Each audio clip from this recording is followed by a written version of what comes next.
एक 12 साल का लड़का है जो कि अब करीब 3 लाख रुपए का जुगाड़ करने में लगा हुआ है। अब अगर आप सोच रहे हैं कि 12 साल के लड़के को 3 लाख रुपए की ऐसी क्या जरूरत आन पड़ी, तो आपको बता दें कि 12 साल के इस नाबालिग लड़के को 3 लाख रुपए का जुर्माना भरने के लिए नोटिस भेजा गया है। 12 साल का ये लड़का अभी कितना ही कमा सकता है, इसका अंदाजा आप इसकी उम्र को जानकर लगा सकते हैं। ऐसे में अब ये बच्चा 3 लाख कहां से लाएगा, ये सोच कर इस समय उसका पूरा परिवार सदमे में है और बच्चे को भी कुछ समझ नहीं आ रहा है कि ऐसा उसने क्या कर दिया जिसकी बदली अब उसको 3 लाख रुपए सरकार को देना होगा। तो आपको बताते हैं हम क्या है पूरा माजरा, मगर उसके पहले नमस्कार, आप जनता जंक्शन देख रहे हैं और मैं आपके साथ वंदना पांडे। सोचिए 12 साल का लड़का जो कि कमा कर अपना पेट तक नहीं भर सकता, उसको अब 3 लाख रुपए का जुगाड़ करना है। परिवार गरीब है, 2 वक्त की रोटी मुश्किल से खाने को मिलती है, लेकिन इन्हें अब 3 लाख रुपए का जुगाड़ करना पड़ेगा, जिसके लिए नाबालिग लड़की को नोटिस भेजा जा चुका है। अब पूरा परिवार सदमे में भी जा चुका है और ये सोच रहा है कि 3 लाख रुपए वो कहां से लाए।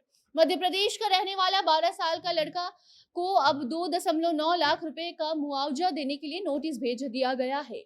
अब जब से ये नोटिस उसके घर पर मिला है, घर में मानो मातम सा छा गया है।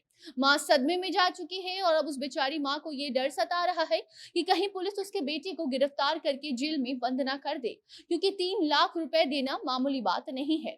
तो वहीं 12 साल के बच्चे के पिता कालू खान, जो कि मजदूरी करके अपना और अपने पूरे परिवार का पेट पालते हैं, वो भी अब सोच में पड़ गई हैं कि 3 लाख रुपए का भुगतान कैसे किया जाएगा।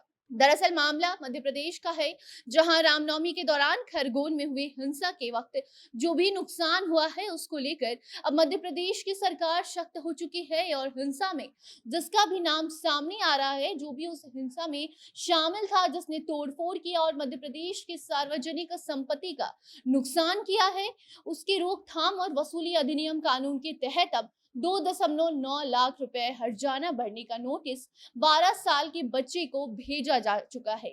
मध्य प्रदेश का रहने वाला 12 साल का यह लड़का इस मामले में लेकर एक महिला ने शिकायत दर्ज करवाया है और उसने इस लड़के को लेकर ये दावा किया है कि 10 अप्रैल को रामनवमी के जुलूस के दौरान भीड़ के द्वारा भगदड़ मचाकर उसकी संपत्ति का नुकसान करवाया गया और जो नोटिस 12 साल के बच्चे को भेजा गया है उसमें ये स्पष्ट रूप से कहा गया है कि इसमें 2.9 लाख रुपए का नुकसान हुआ है, जिसके लिए उसके खिलाफ शिकायत दर्ज कराई गई है। आसपास के लोगों का भी कहना है कि उनके घर में लूटपाट और तोड़फोड़ इसी लड़के ने की है, जबकि इस नोटिस के आने के बाद लड़के के घर के सभी लोग इस बात को मानने से साफ इनकार कर रहे हैं। बच्चे के पिता का कहना है कि जब वो हिंसा हो रहा था तब ये लोग घर में सोए हुए थे। हालांकि लड़के और उसके पिता के अलावा और भी कई लोगों को नोटिस भेजा जा चुका है जो कि बालिग हैं। पिता कालू खान का कहना है कि उनका बेटा अभी नाबालिग है। जब दंगा हो रहा था तब घर में सभी लोग सो रहे थे और उनका बेटा भी वहीं पे था। इसे फंसाने की कोशिश की जा रही है और जो वही लड़के की मां है वो कह रही है कि उनका बेटा खौफ में जी रहा है, वो लगातार रोए जा रहा है, उसको लग रहा है कि पुलिस उसको गिरफ्तार कर लेगी। बाकी परिवार वालों ने यह भी कहा है कि उन्होंने मध्य प्रदेश उच्च न्यायालय की इंदौर पीठ के समक्ष अपनी बात को रखा था और इस नोटिस को रद्द करने की मांग भी की गई थी, लेकिन उस याचिका को खारिज कर दिया गया और अब उनको किसी भी तरह 2.9 लाख रुपए चुकाने पड़ेंगे, जो कि उनके पास है ही नहीं और ना ही उन्होंने कोई नुकसान किया है। ऐसा दावा भी उस 12 साल के बच्चे का पूरा परिवार कर रहा है। जानकारी के लिए आपको बता दें कि उत्तर प्रदेश के नक्शे कदम पर चलते हुए मध्य प्रदेश सार्वजनिक संपत्ति के नुकसान की रोकथाम और वसूली अधिनियम कानून पिछले साल दिसंबर में पारित की गई थी, जिसके बाद ये कानून हड़ताल, विरोध प्रदर्शन और सामूहिक संघर्ष के दौरान सार्वजनिक और निजी संपत्ति को जानबूझकर अगर कोई नुकसान पहुंचाता है तो उन दोषियों को मुआवजा देना होगा, उसका अधिकार ये कानून देता है।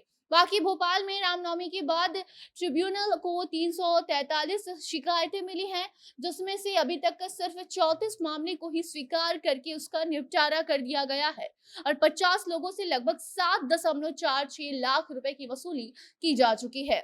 जिन्होंने सार्वजनिक और निजी संपत्ति को रामनवमी के वक्त हुए दंगे के दौरान नुकसान पहुंचाया था। और इसी कड़ी में अब इस 12 साल के बच्चे को भी नोटिस भेजा गया है, जो कि नाबालिग है, और अब उसको 2.9 लाख रुपए यानी कि करीब 3 लाख रुपए का भुगतान करना होगा।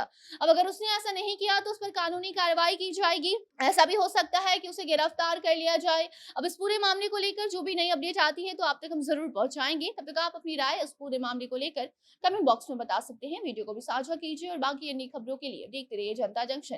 कैमरे के पीछे थे विशाल और मैं थी आपके साथ वंदना। धन्यवाद।